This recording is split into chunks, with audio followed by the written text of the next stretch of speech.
NASA is at the forefront of pushing the most challenging missions to explore the Moon, Mars, and beyond, and Artemis-1 is just the beginning. Right now, the Orion spacecraft is sitting atop the Space Launch System rocket on Launch Pad 39B here at Kennedy Space Center in Florida as they await their launch in a few days' time. Good morning, I'm Katherine Hambleton from NASA's Office of Communications. This mission would not be possible without our industry partners and contributions from more than 3,000 suppliers in all 50 states and 10 countries in Europe. The first of a series of increasingly complex missions, Artemis-1 is a flight test that will provide the foundation for human exploration in deep space and demonstrate NASA's commitment and capability to extend human presence to the Moon and beyond. Joining us here at Kennedy are several guests who will tell us about how their companies are working to advance our exploration goals to go to the Moon and beyond. From NASA, we have Jim Free, Associate Administrator for Exploration Systems Development Mission Directorate at NASA Headquarters. Randy Lycans, Vice President and General Manager of NASA Enterprise Solutions at Jacobs.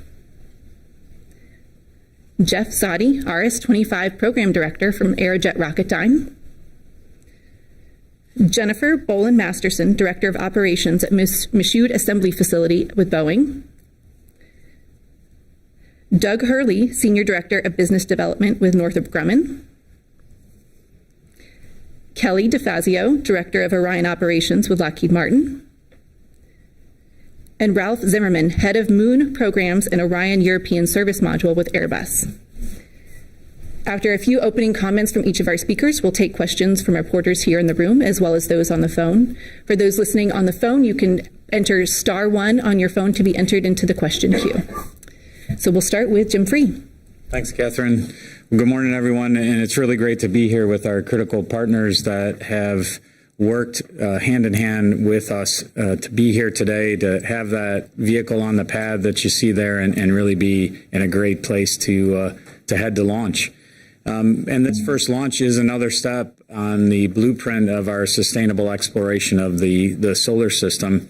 And we are so proud to be the leader with NASA, with our partners, both within the U.S. and externally. That leadership and that international collaboration comes through our Artemis Accords, and as you saw in the vehicle there, the European Service module at the top. A lot of questions about what are we doing differently. This time we're going sustainably. We want to stay on the lunar surface and learn on the lunar surface so that we can get the most science and know how we're going to go to Mars. I talk about science. Science is first in what we're doing. We on Apollo, we did incredible science at the equator. This time we're going to the South Pole. There's much to learn at the South Pole, and it is truly our focal point. And this is our exploration system. I hope that everyone takes some pride nationally for what we've been able to do and where we are today. That's not been without difficulty, but today we're here to talk about the successes we've had of getting to the pad and developing this hardware for our long-term exploration program. And we are a hardware-rich program. That does not happen in NASA all that often. Just a few miles from here, we have the Orion crew module for Artemis-2. We have the crew module for 3. You'll hear about the development going on those, on the core stage for future missions, on the advanced programs we have. So hardware rich is a great place to be. Artemis-1 is that first step down this path. When we talk about sustained exploration on the lunar surface and getting onto Mars, Artemis-1 is that step. And the countdown starts tomorrow, which is incredibly hard to believe. I feel like I just sat here the other night after the FRR, and here we are starting the countdown tomorrow. Our next step beyond this is Artemis-2. We're putting crew on Artemis-2, and we're exercising the systems on 1 to a great extent to make sure that when we put crew on 2, the vehicle is ready to go. So everything that you see here, a longer duration mission, more time in lunar orbit. Every minute we spend, we learn about the vehicle and buy down the risk for crew on 2. Artemis-3, we're right on the precipice of that as well, where we're going to land the first woman and the first person of color in this Artemis program. That is vehicles coming together today too, our human lander. is being developed. I talked about the crew module, the surface suits that we'll need. All of that is coming together. Again, a hardware-rich and near-term program. And Artemis-4, where we fly to Gateway, and we're orbiting around the moon and landing from Gateway, again, expanding our international partnership. And this is the group that really makes it happen here. It's so great to see the U.S. companies represented and our Airbus partner here as well. So with that, let me turn it over to Randy Lycans from Jacobs to hear about everything they've done on exploration ground systems. Thank you, Jim. Well, good morning. It's great to see you all. Today, we're going to talk about the progress that we've made on future Artemis missions. But before we get into that future work, I want to take just a minute and recognize the milestone that we're coming up on Monday. The NASA Kennedy Space Center Exploration Ground Systems team and the Jacobs contractor workforce have done an amazing job assembling and integrating and prepping this vehicle for launch. This new deep space exploration system is going to take us back to the moon and to new science discoveries that we can't even imagine yet. NASA is about to make history with this first flight of the Artemis program, and Jacobs is proud to be part of the team. Artemis-1 is going to prove the capability of the SLS and Orion and Exploration Ground Systems architecture and test the vehicle to ensure that we can safely carry crew on Artemis-2 and then return to the moon on Artemis-3. Here at Kennedy Space Center, the Exploration Ground Systems team is busy upgrading the systems and infrastructure needed to process future Artemis missions. So let's go ahead and start that out. If we could put up our first slide, please. We'll go to the pad. Launch Complex 39, Pad B, is where we're going to be launching from. And this is a photograph of the liquid hydrogen tank. There's been some major upgrades at the pad. The first thing you'll see is the Sphere liquid hydrogen tank. That is the largest tank for liquid hydrogen that's ever been constructed. Holds 1.4 million gallons of liquid hydrogen. And it's going to give NASA the flexibility to have multiple launch attempts in the future as we go forward. Let's also talk about upgrades to the environmental control system. We have to provide conditioned air and gaseous nitrogen to the vehicle, both Orion and SLS, as we prepare and go through the countdown. So those support systems to do that are in work right now. The crew emergency egress system, obviously we don't need that on the first mission, but we will on Artemis-2 and future missions as we carry crew. So our emergency escape system or egress system is under construction. Let's go ahead and go on to the mobile launcher then and the VAB, which is another major portion of the ground systems here at Kennedy. The mobile launcher that you see there, I think on your right, is Mobile Launcher 1. That is configured for the Block 1 configuration of the vehicle. That mobile launcher will be used for the first 3 Artemis missions. That ML is getting the emergency egress system installed on it as soon as we get back from launching Artemis-1. We've got 15 additional ground systems that are going upgrades and modifications to prepare for the crew version of the vehicle and future growth versions of SLS. The second mobile launcher, which is not pictured there, is currently in design and construction under a separate contract. Let's go on and talk about the VAB. Within the VAB itself, the assembly building, High Bay 3 is where we're constructing, stacking, integrating the launch vehicle and the spacecraft. And we're going to be making upgrades there to prepare for future missions.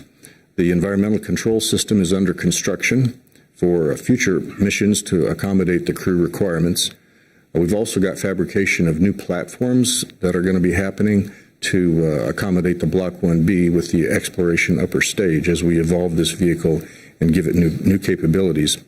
High Bay 4 within the VAB is also going to be upgraded to accommodate the EUS processing itself. That's a large upper stage, and it's going to have some special requirements. In addition to the hardware, we also have the launch control software that we're responsible for. So even as we are executing the Artemis-1 launch campaign, we're also working in parallel on the advanced versions of the ground control software, which will handle the countdown and then the launch process itself for the crewed versions of the vehicle. So that software is already 50% complete. We've hit that milestone. We're going to be using that early next year for ground systems testing, and that will be ready in time to support the Artemis-2 launch in 2024. We've also got some modifications going on within the landing and recovery world. After this 42-day mission, when the Orion capsule splashes down, we'll be recovering that, and so we're getting ready for that and preparing to be able to recover crew on future versions as well. I've talked a lot about hardware. Let me talk about people for just a minute. Artemis-2, the next mission in this campaign, is going to be another first, with upgraded flight hardware, modified ground systems, and next-generation software. But the key to making this all work together is the people. And the ground ops team has really earned its spurs through the Artemis-1 campaign. The wet dress rehearsals that we've had have been a fabulous learning experience, and the team has executed more than 30 countdown simulations as they get ready for the challenge of launching Artemis-1.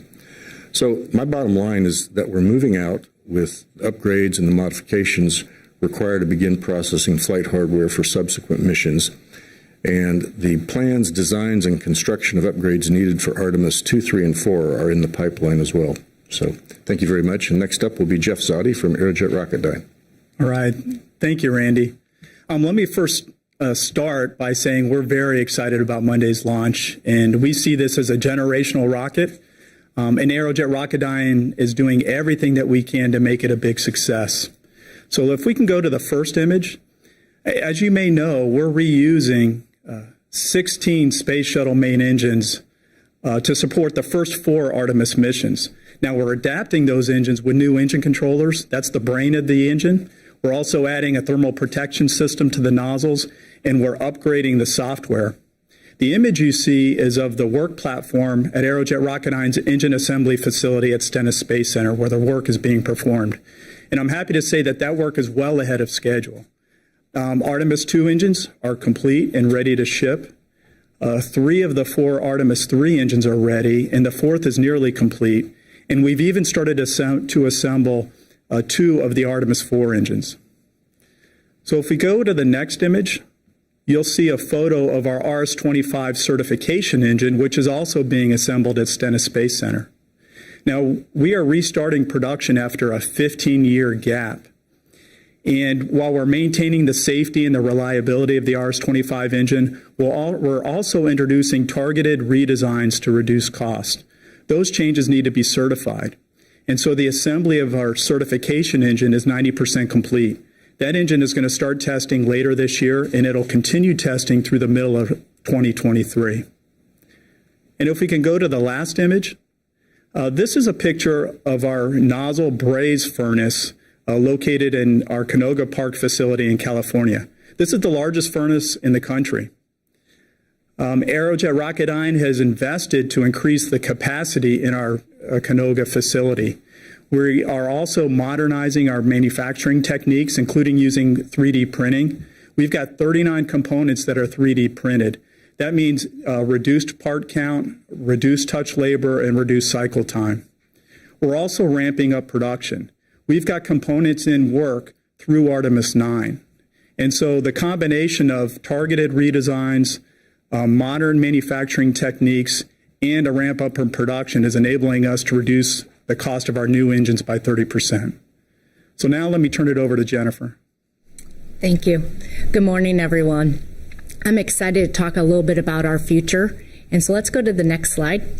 The first 3 Artemis will be the SLS Block 1.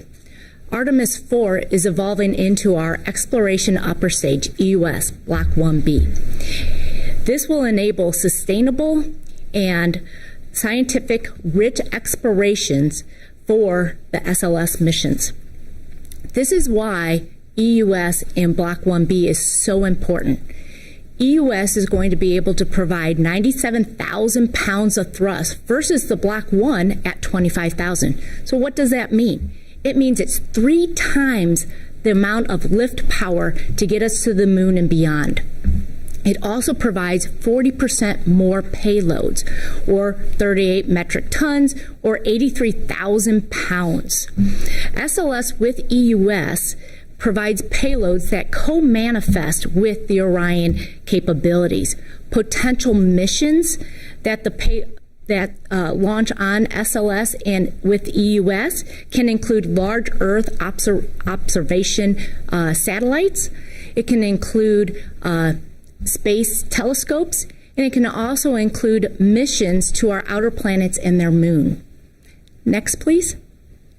Boeing is and has been committed into improving our production and manufacturing processes by utilizing lean principles. We have taken our core stage 1 and core stage 2, our lessons learned, and have applied them to our EUS exploration upper stage before we even start production. A couple examples of that is with our design of our tools. We are utilizing some of the same tools that produce core stage. We're producing EUS right off of the same thing.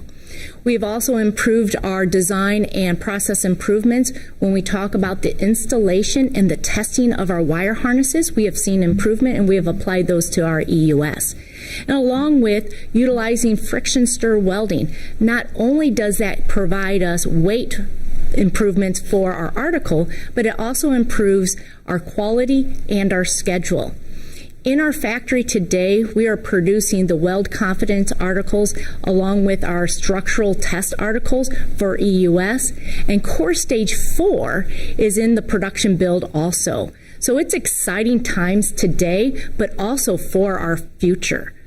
With that, I will turn it over to Doug Hurley with Northrop Grumman. Thank you. We're on -3. It's just an exciting time. I can't wait to see that thing launch on Monday morning. Hope everybody can make it out and bring your families as well. Certainly from my perspective and Northrop Grumman's perspective, we've had a wonderful heritage with the solid rocket boosters, supporting shuttle. And we're fortunate enough to have 8 flight sets to support Artemis-1 through 8 with our heritage shuttle boosters. Now we've improved them as far as adding a segment. So we've improved the thrust by 25%, and we continue to optimize our design as we fly out that hardware from our booster obsolescence and life extension program, or BOLE. I don't want to use too many terms, but that's our Artemis-9 boosters and beyond, where we can go to that slide, please, where we go to a composite case and do significant improvements, as you can see, including structure and propellant materials. We've got an electronic thrust vector control that we're going to be using, as well as some nozzle throat expansion. And it gives Artemis SLS the capability of roughly 5 metric tons of additional capability. So it's really, really impressive. So we're already hard at work at that. And you can see some of the other things we're doing as far as increasing our burn times. We're doing some other optimization along the way and really tweaking the design to take Artemis to that next step. Next slide, please. You can see here, this is a case winding for our DM1 test motor. So this will be our first BOLE test motor that we fire. We're targeting 2024 at this time.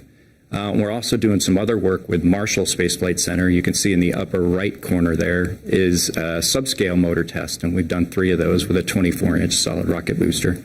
So we're working very hard to support Artemis 1 through 8 with our current shuttle hardware, and then we're looking very much forward to flying our new boosters on Artemis 9. Thank you. I'll turn it over to Kelly now for a little bit of Lockheed Martin. All right, thanks, Doug. Like my colleagues, the team at Lockheed Martin are totally energized to be here just days away from the Artemis-1 test flight, because that test is going to give us the information and the data we need to prove out our systems and make Artemis 2 successful as well. So if you go to the first image, you can see the Artemis 2 crew module is well on its way in fabrication in the operations and checkout facility here at Kennedy Space Center.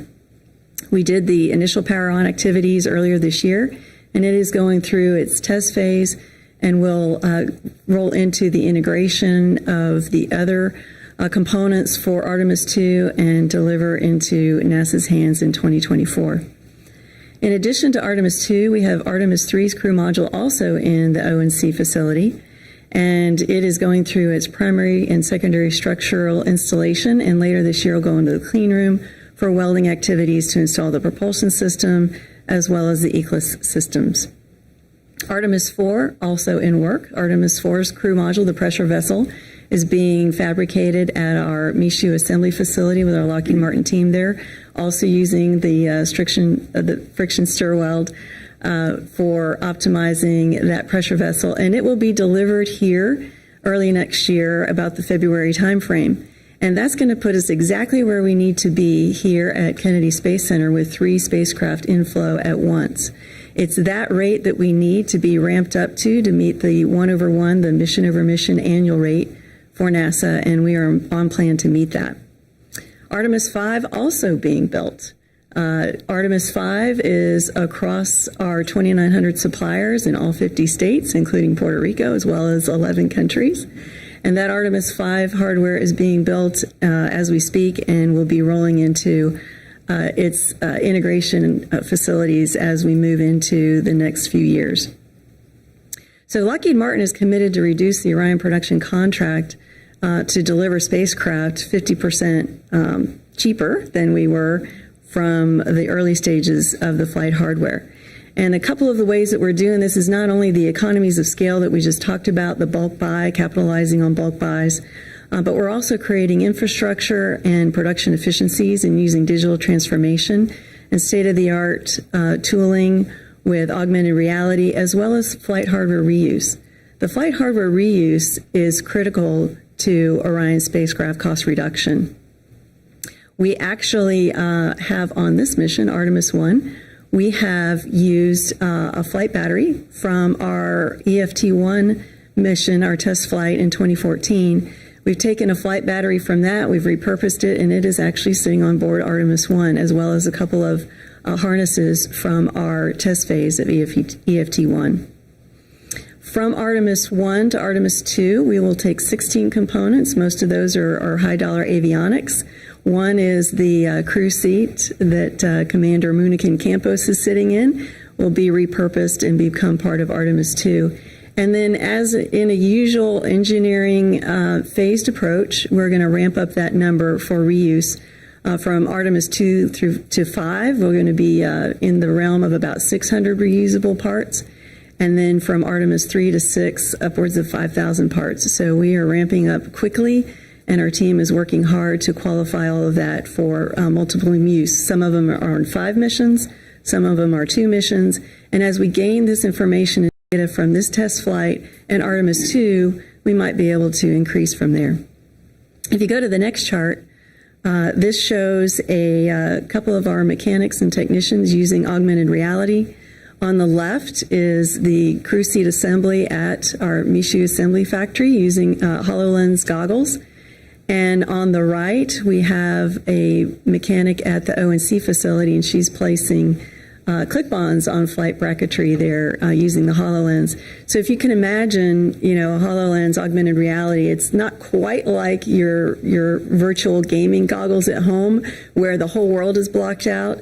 You can actually see the hardware and the people in front of you, because you certainly don't want to run over anybody while you're doing this. So you can see the external environment around, you can see the hardware you're working on, but overlaid on top of that, you can either see the CAD models, you can see the instructions. The instructions are in the field of view, tells you what you need to do with the hardware you're looking at, what tool to use, and all of the features. So imagine no more manual double checking. What did that instruction say? Let me walk over here. Let me walk over there.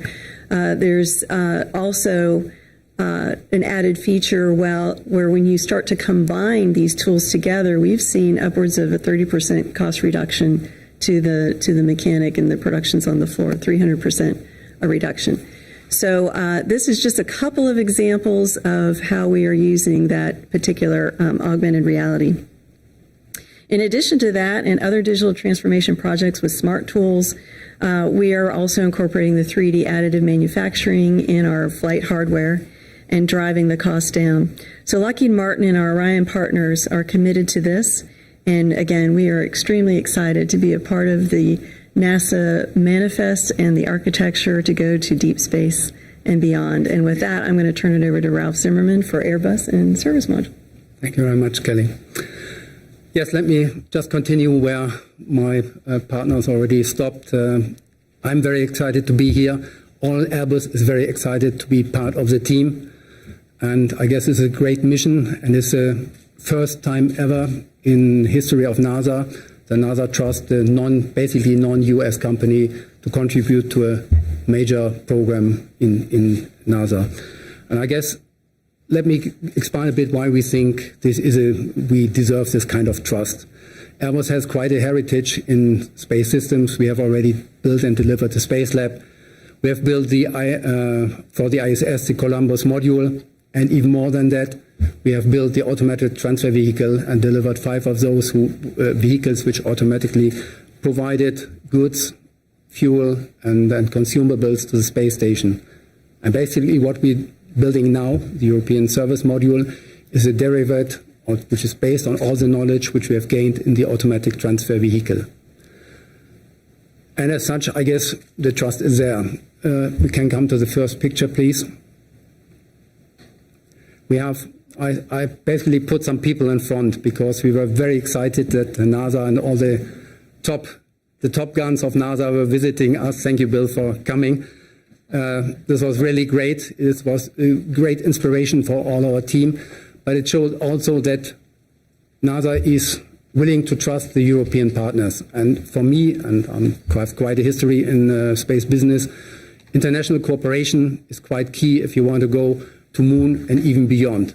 So in this sense, I'd say the cooperation is great. We have an excellent interface with Lockheed Martin, with our agencies in between, with NASA and ESA, and as such a great team can move a mountain. And this time we don't want to move a mountain, but we want to fly around the moon.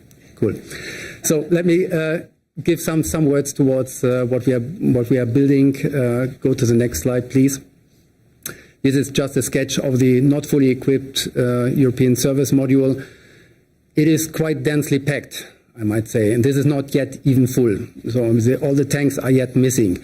So we have more than 20,000 piece parts to integrate in this diameter of a bit more than 4 meters and height of also a bit more than around 5 meters. We integrate quite a lot. We have more than 8 tons of propellant. We provide later with our solar arrays about 11 kilowatts of electric power. We have all the consumables for the astronauts, the oxygen, nitrogen, water.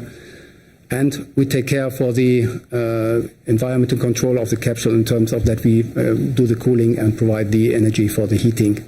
And as such, I guess the cooperation with inside the Orion team between Lockheed Martin and Airbus providing the service module is working really great. And I'd like to thank all to the colleagues that this works as well. And you can imagine it's not that easy, especially in the last 2 years, which were a bit blocked by personal contacts. We were happy to make this, and now we have delivered not only the first one, which is on the rocket. Actually, we delivered it already 2 years ago, I might say, since then here in testing. The second one is also over here in KSC, being just mated with the crew module currently and tested. Number 3 and 4 are integration in Bremen, north of Germany, in our integration site, and we are under contract for up to number 6. So the structure for number 5 will arrive before Christmas, and for number 6 even before mid of next year. And we are increasing our integration capabilities to handle really 3 ESMs at one time in our facility. And I guess with that, we are prepared to deliver one ESM per year and achieve the cadence which we all want to see. And thank you for that. I'm handing back to Catherine. Thank you.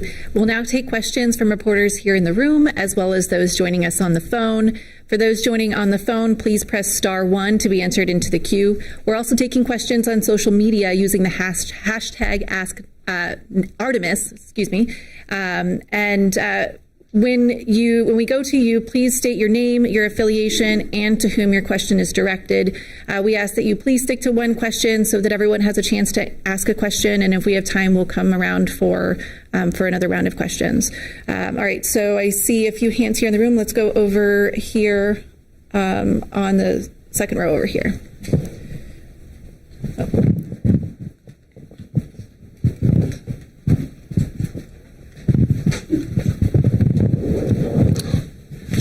Thank you. I'm Mark Carreau with Aviation Week and Space Technology. And I think my question's for Mr. Free.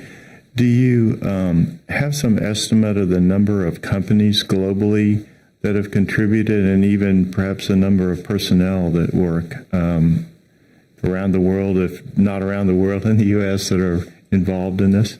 Yeah, so I think Catherine said at the beginning, at overall, it's been, I think, over 3,000 companies that have participated. I will throw out another number, that 700 small businesses as well. And I think that's tremendous that small businesses play a role in this. I don't have the workforce numbers off the top of my head, though. I think we can follow up with you on that, Mark. I know I saw them yesterday, but if I quote them wrong, I can't look to my right because someone will be a little bit upset with me. So we owe you that, though, Mark. All right, let's go here to the front row. Hi, I'm Jim Siegel. I'm with NASATech.net. And I believe my question is probably directed at Jim, although I'm not sure. Maybe the rest of you will chime in. When Artemis was announced a few years ago, I recall that there was an effort to go through Artemis-1, here's Artemis-2, Artemis-3, Artemis, and here's what we do on each one of those. And you've touched on those, but I wondered if you could kind of go through the list, starting with, say, number 2, and what is the goal of each one of those, and what's the time frame for each one of those going out to Artemis-9 or whatever the highest number is? Can you do that, please? Sure. So just one is our uncrewed test flight, where we're buying down a lot of the risks that are in the system, and even flying I'll say a riskier mission with some of the durations we picked. 2 is a crewed flight. So I should say 1 goes into a distant retrograde orbit. 2 is a crewed flight, where we'll, again, prove out more systems, the environmental control and life support systems. That will go on a free return trajectory to the moon. Again, buying down the risk so that we don't have to fire to come home. 3 will go into the near rectilinear halo orbit with the human lander and land. 4 will go to Gateway, where it'll be the first flight of the Block 1B vehicle that was mentioned earlier, where we'll take a co-manifested payload, another international payload, and dock that to Gateway. 5 will take another co-manifested payload. It will also bring in the lunar terrain vehicle on the surface. And then when we get 6 and beyond, we start talking about potential airlock. And then 7, we get into a cadence of where we're doing more science. We start to bring in, on the later mission 7, 8, 9, we bring in a pressurized rover. We start looking at surface habitation. And so that as we're going through our yearly mission, we're maximizing the science.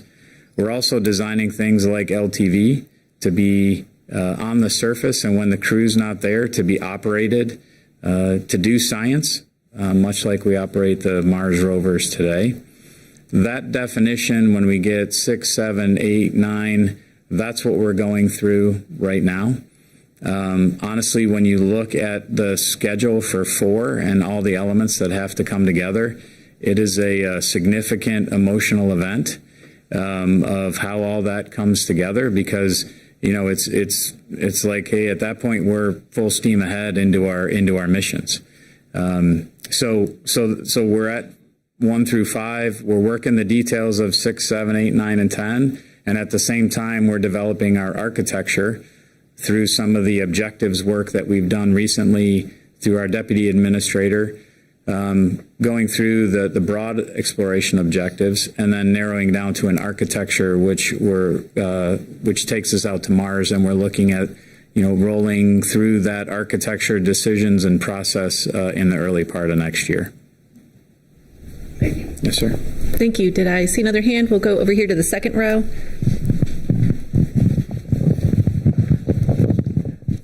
Yes, thank you. Tarek Malik with Space.com, and I believe my question is for Jennifer. I'm curious about the development of the exploration upper stage for that Artemis 4 flight, just because it seems like a fairly large leap with a lot of demands for that mission. And I'm curious about what will the testing regime be? Do you need to fly an uncrewed a test on a different type of a booster just to kind of prove it out? before Artemis 4, or how do you go about testing that? So as I kind of explained a little bit, we're going through our structural weld articles right now, making sure everything looks good there. Our structural test articles will be, again, another way to prove our capability. Now, our EUS 44 will go through to the Stennis Space Center, where we will do a hot fire, very similar to Core Stage 1, where we did a hot fire at Stennis, and then come to the KSC for launch. So that is kind of our development plan and how we're going to prove out our capabilities with our EUS. Thank you. Next, we'll take a question from the phone. We have Andrew Tangle of the Wall Street Journal. Yes, hi there. How are you? I didn't know if the members on the other panel from the industry could maybe outline how profitable this program has been for their companies, and give us a sense of how, as NASA tries to reduce costs for the future missions and shift some of the risk and financial responsibility to the industry, how willing your companies are to accept lower profit margins or even losses on future missions as this goes forward. So we'll start with Jacobs and then go down the row here. Okay, sure.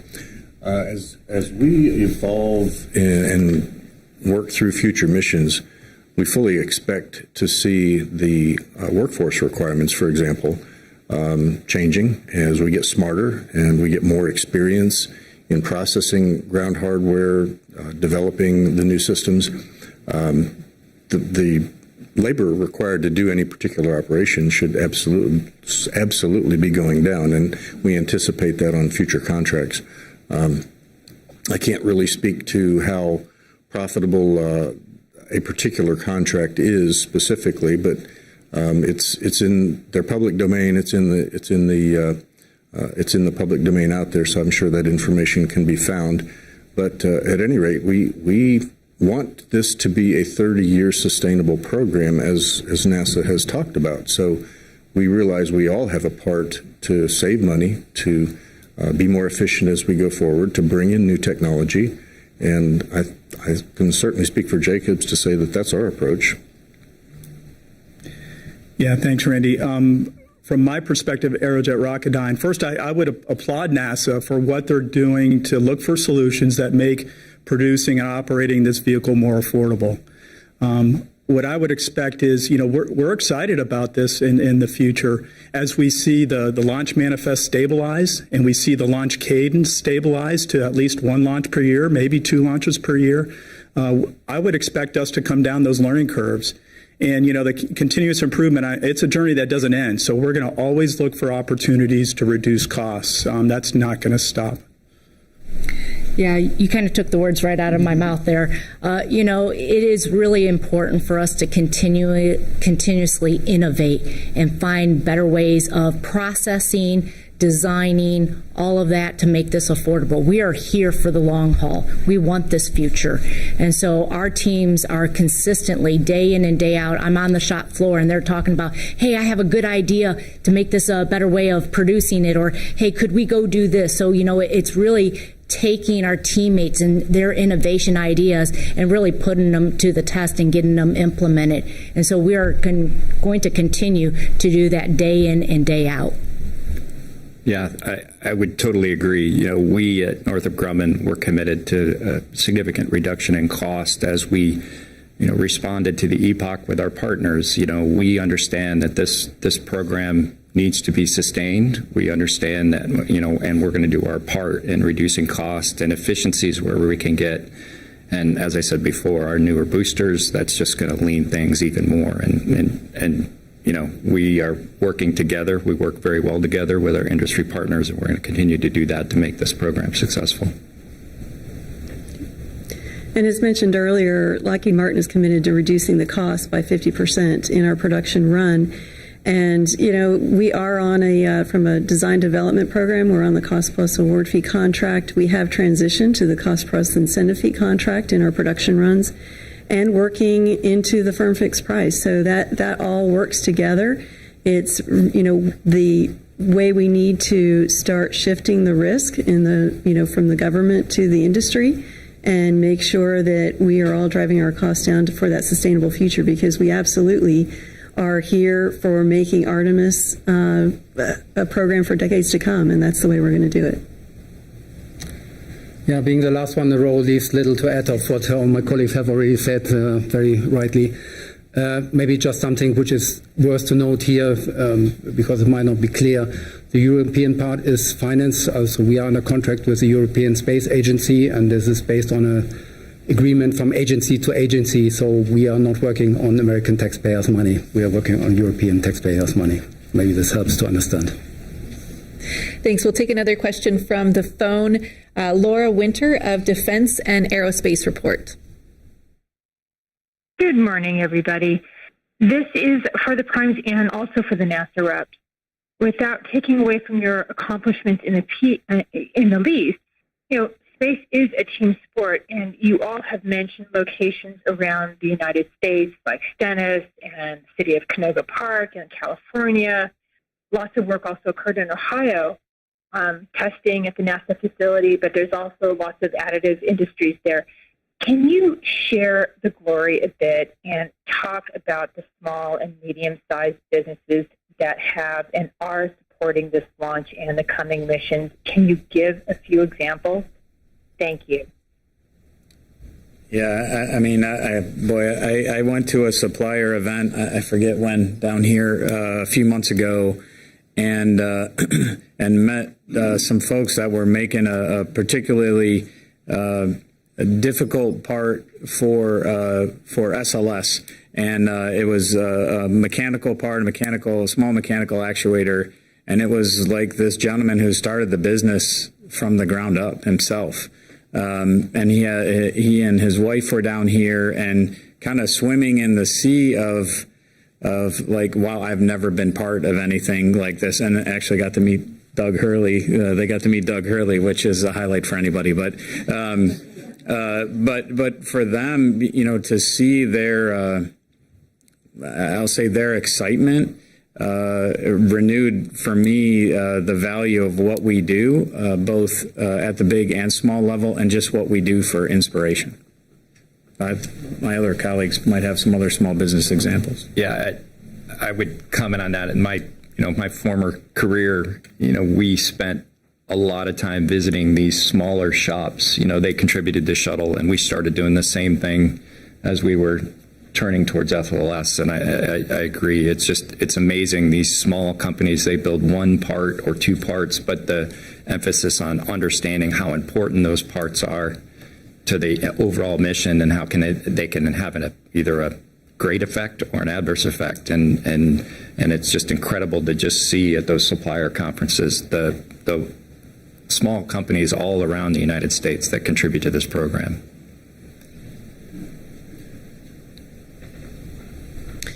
All right. We'll take another question from here in the room. We'll go over here to the second row.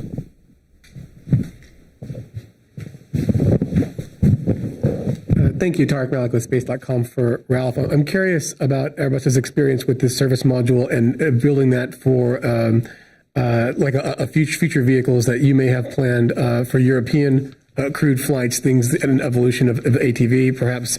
What sort of lessons have you drawn from the service module here that can be applied to future European spacecraft? Thanks.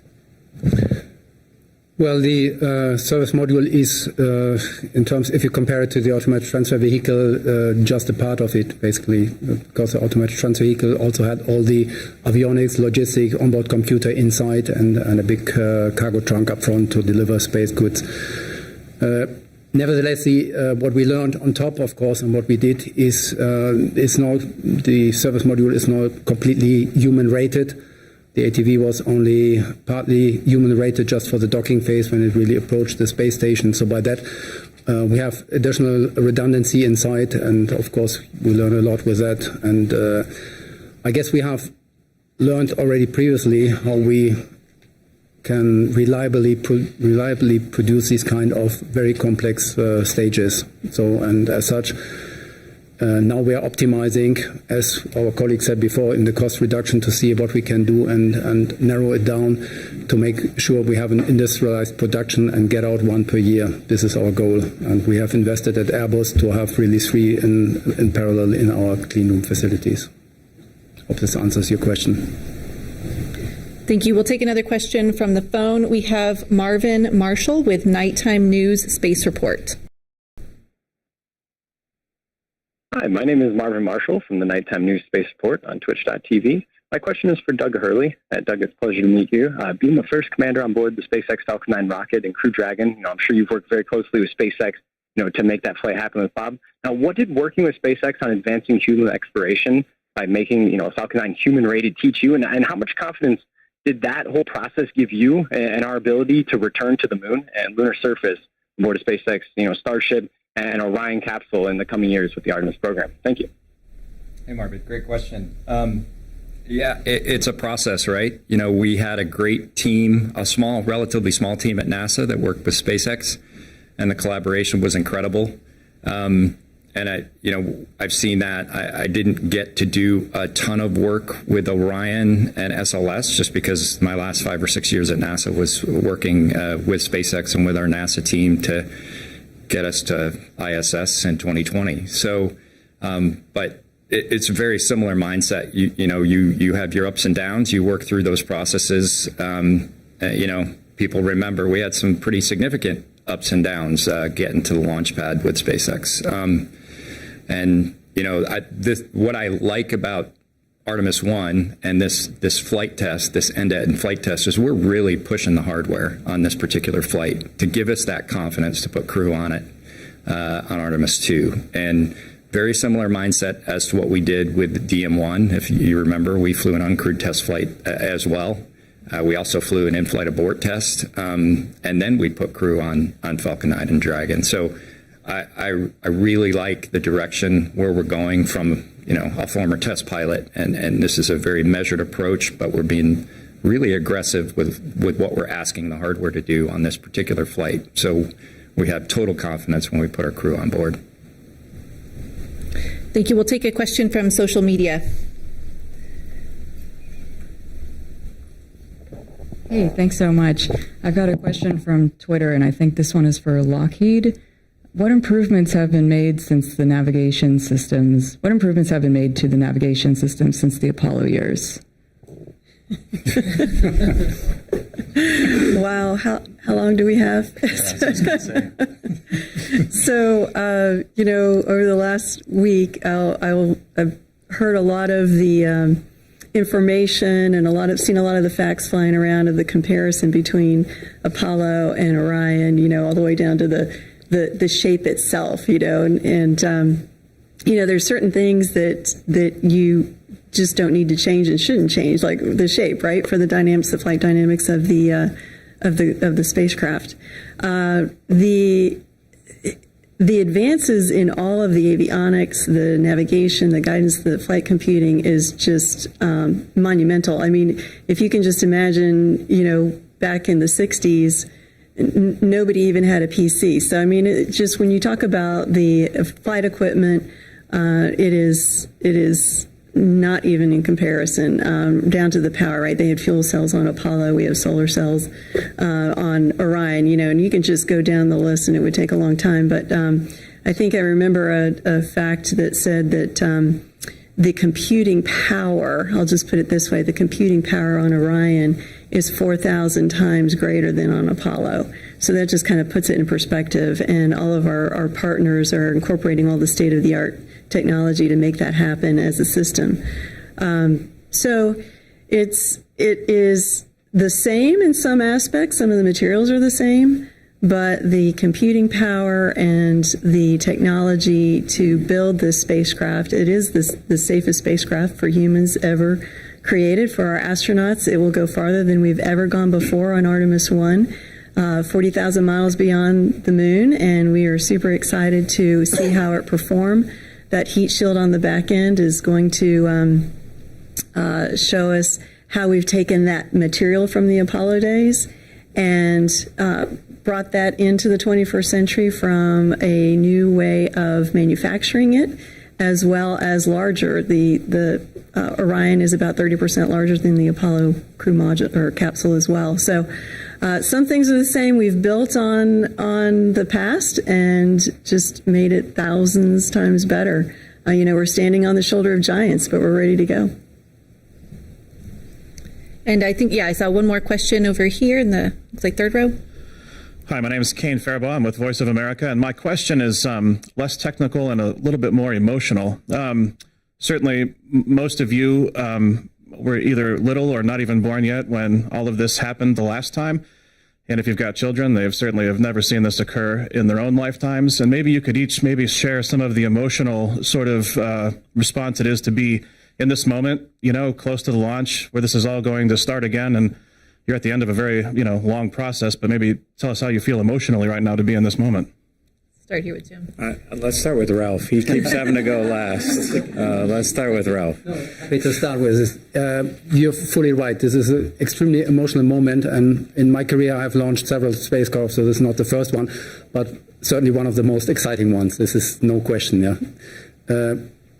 Usually you have a lot of tension. I mean, during the development program, you have problems to solve, you have interfaces to solve, and finally you make it, and then this is the moment when it comes to the countdown, and then tension starts, and, well, let's cross fingers, everything works well, tension is rising, and we are fully excited here.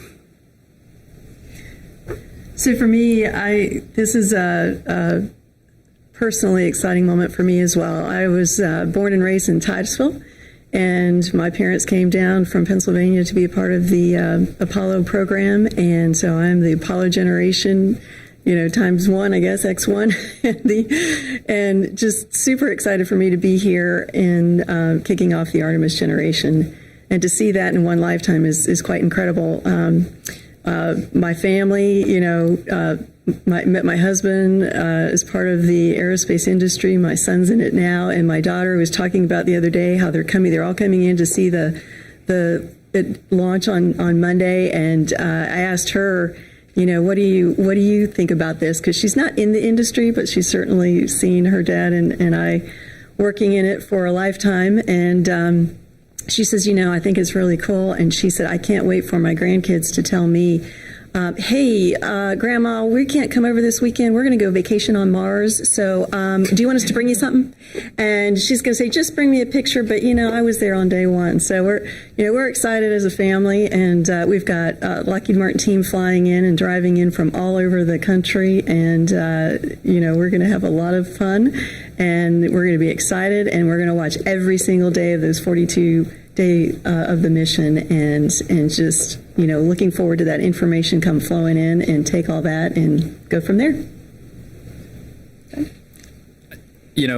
It's really mixed for me. I feel so much for the teams having gone through this to a smaller scale for 6 years, trying to get back to space station, and now the amount of time, the amount of people have spent significant parts of their career already to get this rocket to the pad.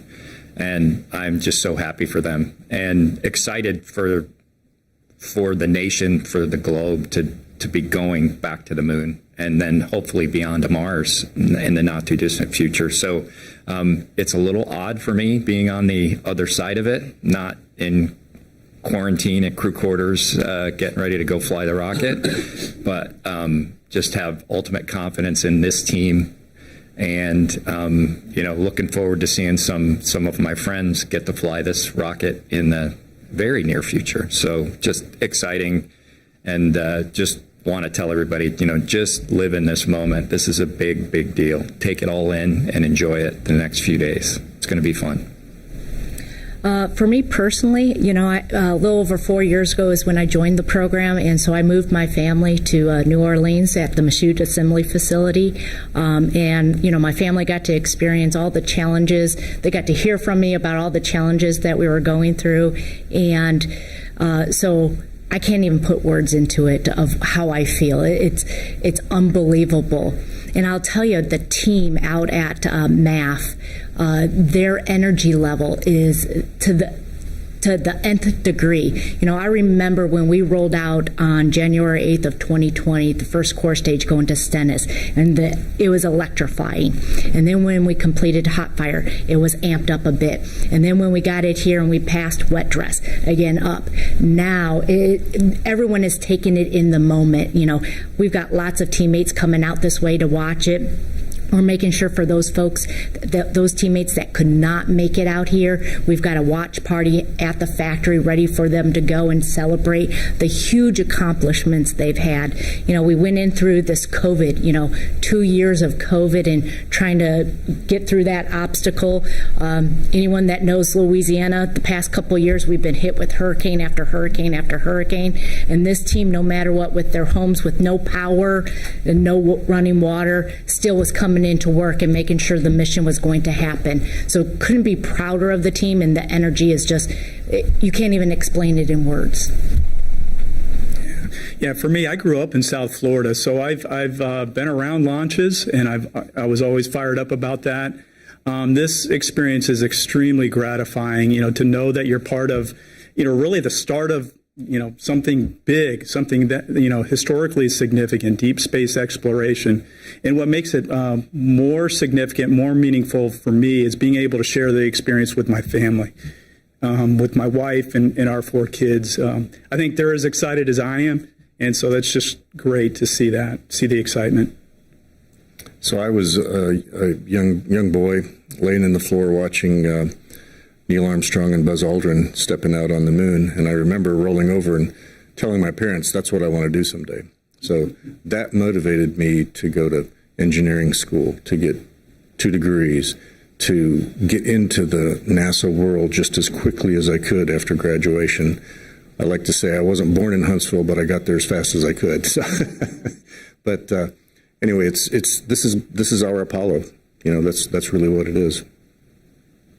And I'll say on the non-emotional front, our team has to manage their emotions right now. I'll get to emotions in a second, because we have 3 very clear objectives.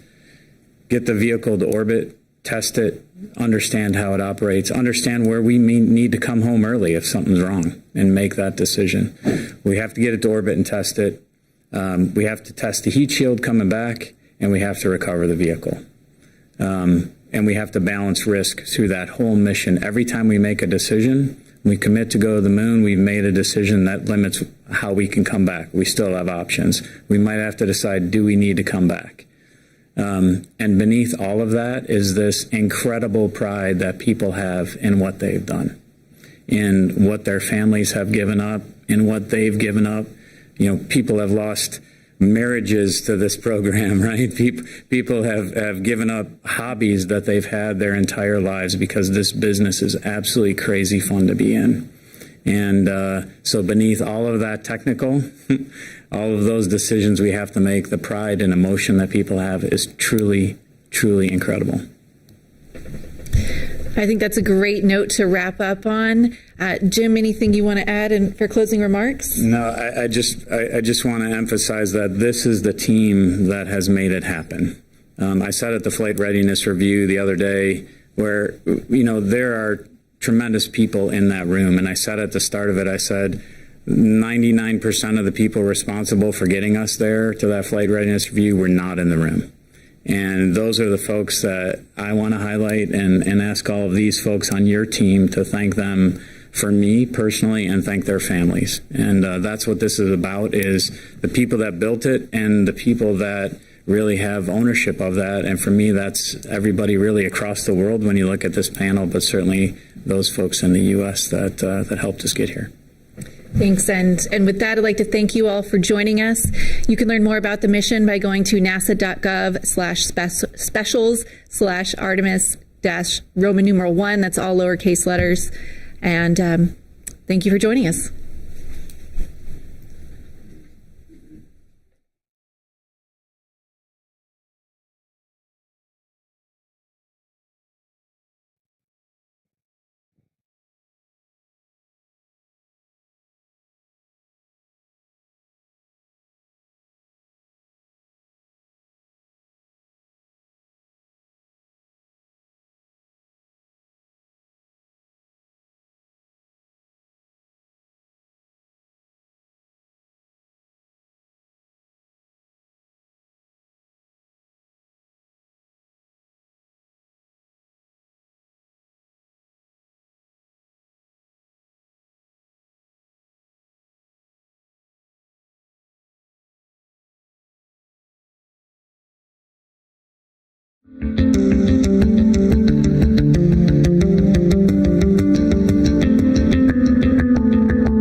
Well, you've heard of quiet quitting, right? We've talked about that. But now there's quiet firing, and it's trending. According to research, it's when your boss or manager doesn't like you or wants you gone for whatever reason. So instead of firing you, you know what they do? They micromanage you, or they use passive-aggressive tactics to make your life so miserable that you just end up quitting. I think we have all had a boss like that at some point. Yes, I believe so. I didn't realize they were quietly trying to fire me. But they just want to make your life miserable. That's right. The midterm election is still a few months away, but misinformation about who can and cannot vote is already starting to spread. Wake Up Charlotte's Megan Bragg answers one viewer's question in this morning's Verify. We got this email from Christine F. She says, I'm trying to find out if what I read on Nextdoor is true or false. They're saying that North Carolina changed the voting laws, and now when an illegal citizen gets a driver's license, North Carolina is allowing them to vote in all elections. They do not have to be citizens. Christine said she didn't think this was true, but couldn't find any information on it, so wanted us to look into it. So the question, do you have to be a U.S. citizen to vote in North Carolina? Let's verify. Our sources, the North Carolina State Board of Elections and Mecklenburg County Elections Director Michael Dickerson. You do not need your ID to vote here in North Carolina, but according to the North Carolina State Board of Elections, you do have to be a U.S. citizen. The first two questions on any voter registration application that we have are will you be 18 by the next general election? Or, and the second question is, are you a citizen of the United States? If you answer no to either one of those questions, you are not entitled to register to vote in this upcoming election. Dickerson says if someone who is not a citizen lies about that and tries to vote, they would be committing perjury, and that is a felony. So if you are not a citizen and that is found out, there's pretty good chances that you would be deported at that point in time. Dickerson says they've seen this happen before, but it's normally an accident. We have had cases where it's found out after the fact, and usually it's an attorney for the person who accidentally signed the form, trying to get everything canceled, redacted, that sort of stuff. So we have to do that. So we can verify that, yes, you do have to be a U.S. citizen to vote in North Carolina. With your Verify, I'm Megan Bragg. With your help, WCNC Charlotte is making a difference in our community. We want people to know it's okay to ask for help. We are the guardrails to some of these families who are struggling. We get to present a check for $5,000 via the Techna Foundation. These people give up their heart and their time, and they don't get anything but thank yous in return. If you'd like to make a difference, go to WCNC.com/make a difference now. Now at 4, a new police chief taking over the Lancaster Police Department. That new chief is actually a familiar face in the community. Don Roper retired from the Mount Holly Police Department earlier this year. WCNC Charlotte's Indira Esquiva in Lancaster with more on his plans to bring the community together. The last time Lancaster had a permanent police chief was in May of 2021. After the former police chief was fired, the department had 2 interim police chiefs. Well, new chief Don Roper says his goal is to rebuild trust with his officers and the community. I felt like this was a good fit for me, for my experience, and it was a good place for me to, start my second part of my career. Don Roper is bringing more than 30 years of law enforcement experience to the Lancaster Police Department. He recently retired as the police chief in Mount Holly, but is now cutting that retirement short. His first goal in Lancaster, to get to know the people as he tries to bring stability to a department that hasn't had a permanent police chief since May of 2021. So my top priority is going to be able to get out, meet folks, let folks get to know me. I want to get to know the department, talk a little bit about our strengths and weaknesses and how we can work together to improve. Those are my first priorities. Among those areas to improve, the city of Lancaster has seen a recent spike in gun violence. According to data shared by the police department, it had 53 shots fired calls in 2020, which dropped to 30 last year, but so far this year there have already been 27. Among them, a teenager shot while playing basketball and a 20-month-old shot at an apartment complex. These type of issues are not the type of issues that we're going to be able to arrest ourselves out of. We have to have a comprehensive partnership with the community leaders, the faith community. Coming up at 5, we talk to a youth advocate on what he hopes will change in Lancaster with the change in leadership. In Lancaster, Indira Esquiva, WCNC Charlotte. Also in Union, more space for students at an elementary school. I have a motion and a second. All those in favor say aye. Aye. Aye. Aye. All those opposed? Motion passes. The County Board of Education holding an emergency meeting tonight to approve an easement request for Duke Energy. This will allow for mobile classroom units at Wesley Chapel Elementary. No word yet on how long the project will take, but the board says that the school can operate until it is done. Verify, WCNC Charlotte. Verify is all about trying to make a difference in the community by making sure that the community has the correct information. This is what we know. And hey, this is what we don't know. Sometimes you're actually surprised by the answer. Verify the difference. Verify is a great way to combat that misinformation, making sure that people know the process of the reporting. Right now here at 6, hundreds of CMS students visiting their teachers in schools before classes start next week. There's an open house tonight for parents and students. They can get the schedules, they can walk the hallway, sign up for clubs. WCNC Charlotte's Shamaria Morrison joining us live from this event going on at Harding University High School. You told us last hour, Shay, a lot of excitement. Hopefully that's continuing here into this hour. Yeah, it is, but it's a little bit more in the gym area where they, can sign up for those clubs and things. But that wasn't how it was at first. There was a little bit of confusion in the beginning. Some parents had some frustrations, but they said you have to practice grace sometimes, and that's how the new principal is hoping they do the entire year, because he has big plans and also big expectations. From freshmen to seniors at Harding University High School, you can feel the excitement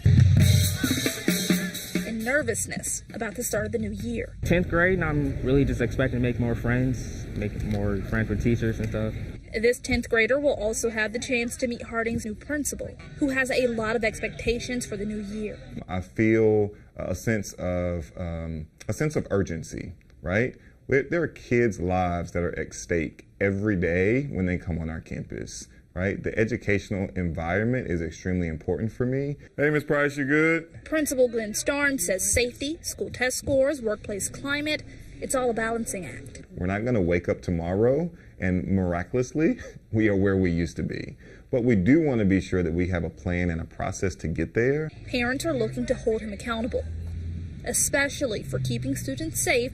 After last year, guns were brought on campus, and there were multiple fights. They need to bring more people in to talk to them and teach them and give them other options to do other than that. Starnes wants to reach students where they are. Let's just talk straight from the heart. Let's hear about what matters to you, what's important to you, what do you think we should do and focus on going into the upcoming year. He has students willing to listen. Listen to what the students want for the school and, try his best to, be more democratic, I guess, listening to what we would want. Time will tell if plans Starnes has will come to fruition.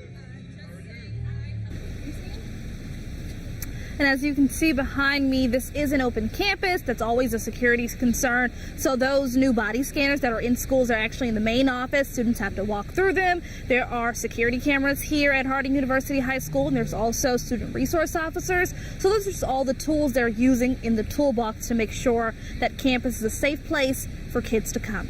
Live at Harding University High School, Shamaria Morrison, WCNC Charlotte. Shay, thanks so much. New at 6, a major holdup in healthcare. It's been a year since North Carolina revamped its Medicaid program, turning it over to 5 private companies to handle, but some smaller healthcare businesses are still waiting to get paid. That's right. In fact, one Concord business alone is waiting on $80,000 worth of claims. And so as that owner asks, where's the money? A top state official told our Nate Morabito that he takes personal responsibility for the failure. North Carolina had years to prepare for the Medicaid change that took effect last summer. But the companies now in charge bear some responsibility too. And we've learned the state fined some of them big money for falling short on promises. I can't run a business like this. Corey Pena is a man of faith.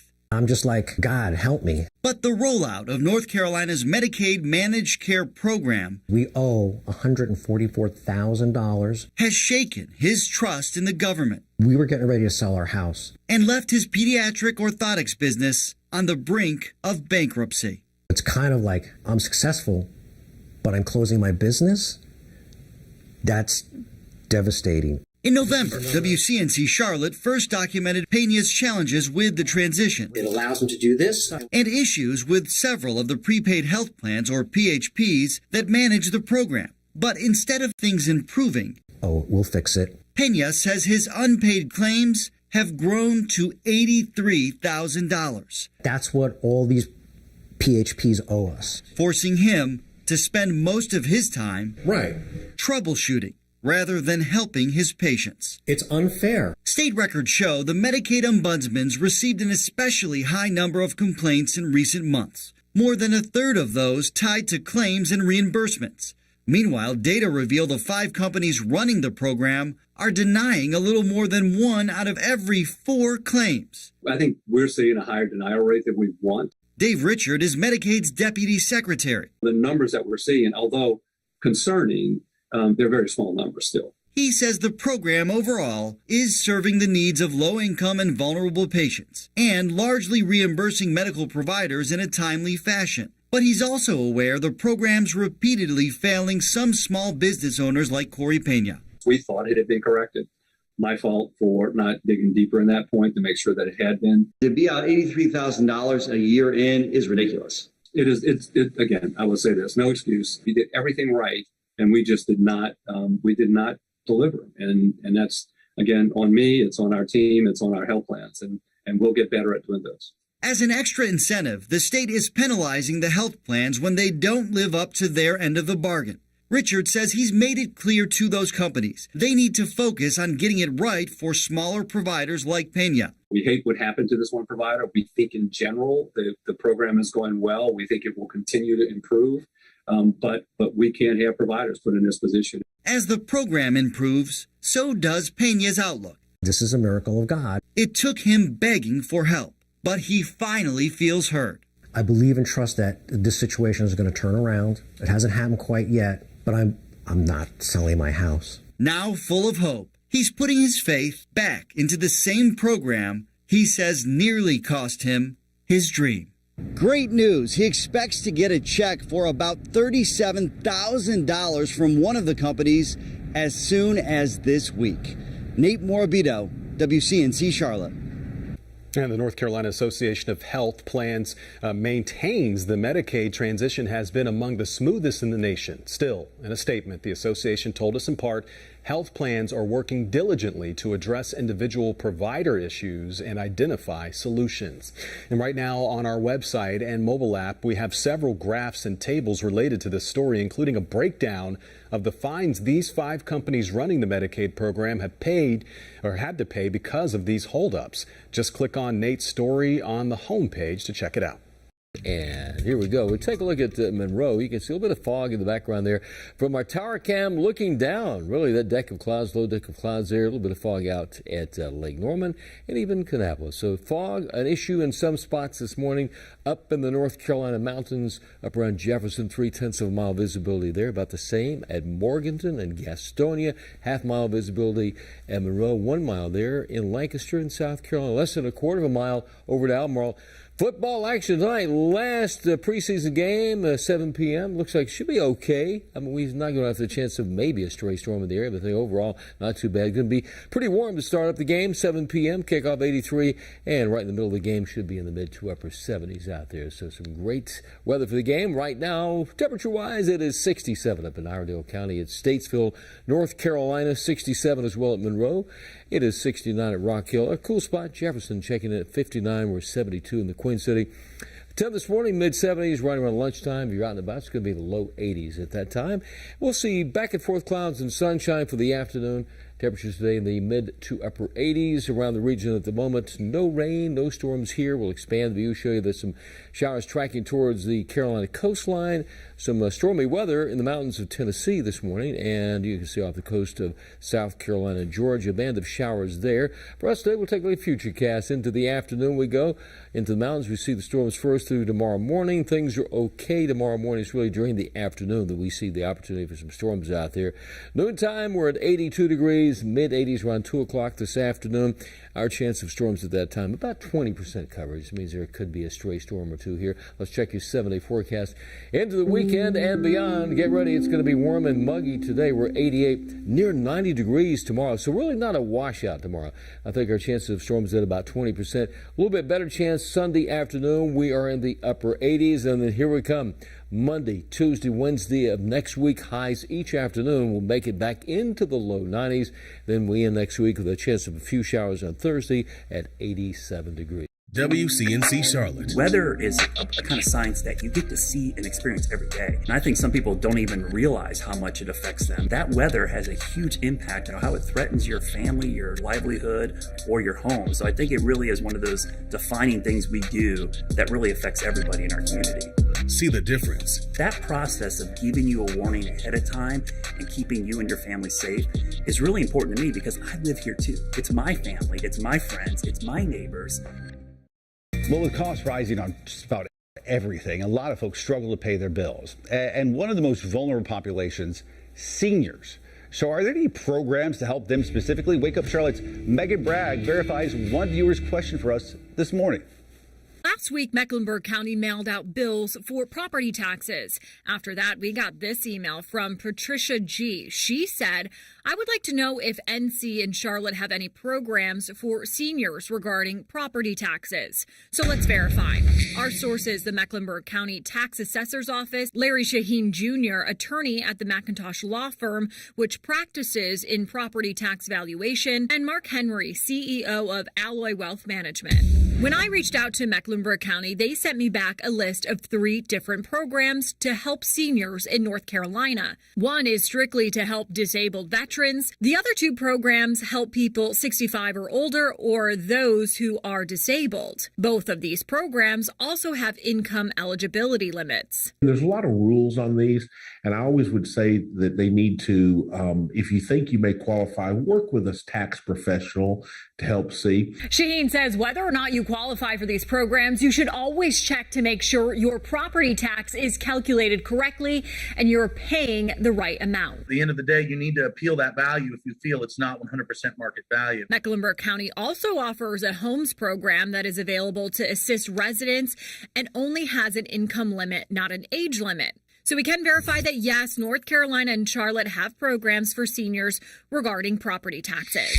We have links on our website if you would like to see if you qualify for any of these programs and how to sign up. With your Verify, I'm Megan Bragg.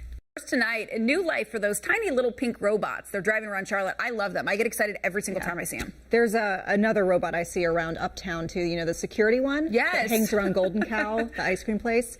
We're not talking about that one, though. We want to talk about the pink ones. The little pink ones. Yeah, so cute. They were originally part of a pilot delivery program in Plaza Midwood with Undercurrent Coffee, but we're actually learning they're going to be part of a brand new project now. WCNC Charlotte's Lexi Wilson joining us from Uptown with the details. And that's the robot you're talking about. Yeah. If you've been in Uptown lately, you might have noticed this security robot. Well, now people are noticing a small pink tiny robot that once was in Plaza Midwood. We're now learning that they're gearing up for free delivery. In Uptown, humans and robots roam side by side. I guess I'm kind of scared of it. The Queen City becoming a city of the future. I think the way that technology is shaping Charlotte for the future is pretty exciting. Over the last few months, these robots have been making deliveries in Plaza Midwood. Tiny Mile, a Canadian company, launched the pilot program with Undercurrent Coffee. These pink robots have been guided by a camera to deliver food and drinks within a 1-mile radius of the shop.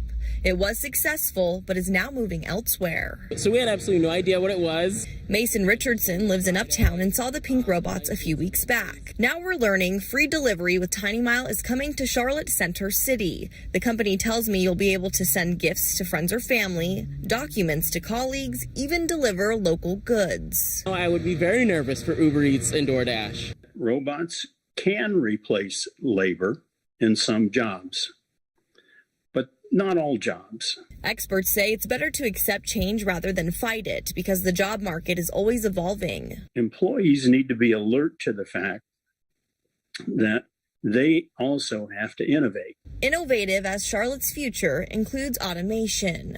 And the tiny pink robots and the free delivery are expected to launch in September. Right now you're seeing them because they're testing out the technology and improving it. Reporting in Uptown for WCNC Charlotte, I'm Lexi Wilson.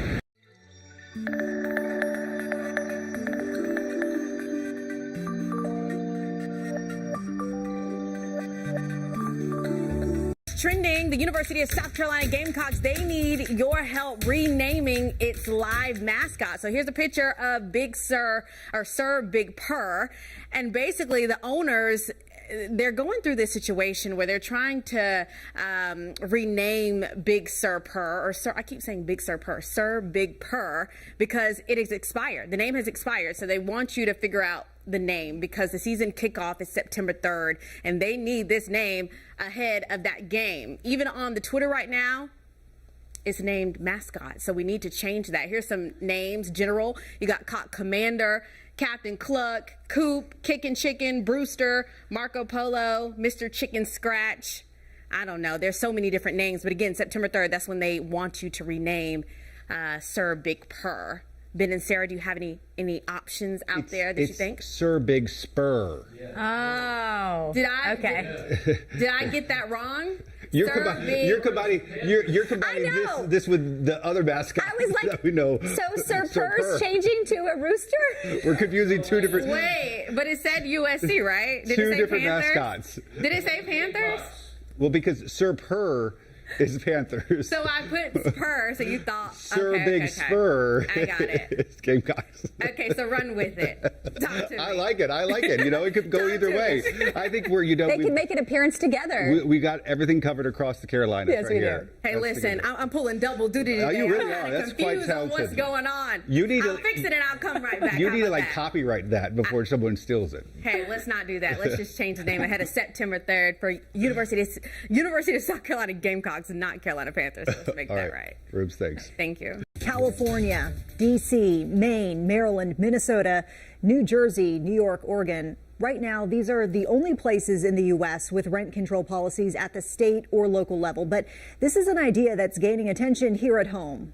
Thanks for joining us. I'm Vanessa Rufus.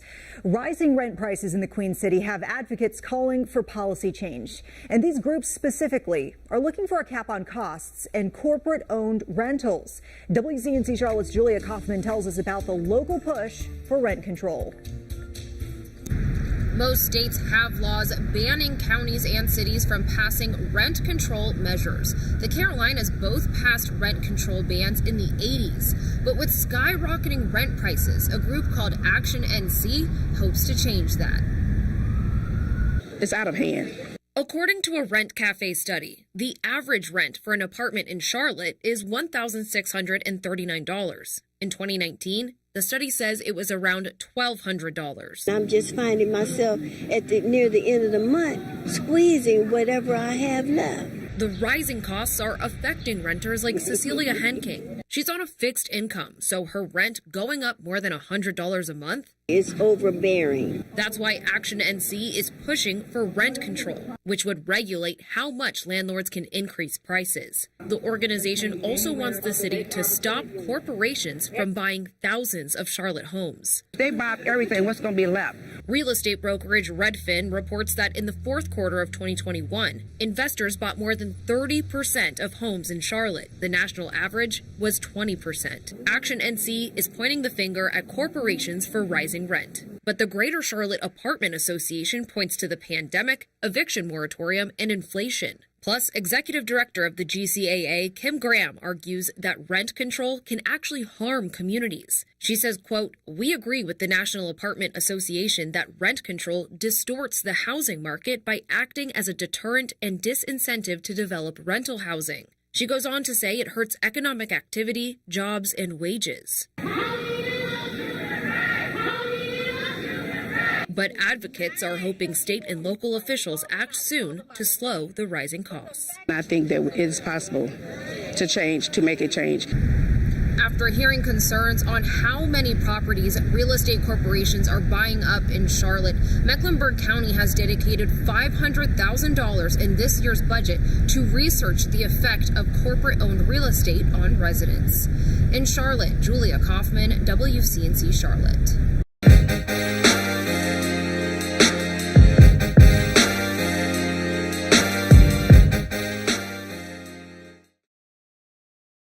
What is Near Me? If you see breaking news, just open the WCNC News app and go to Near Me on the bottom right. Tap Share with us, upload a photo or video, and tell us about what you saw. Hit Submit, and once you see success, your news has reached WCNC Charlotte. College football always has these big non-conference games to start the year, but we've got that in Charlotte high school football too.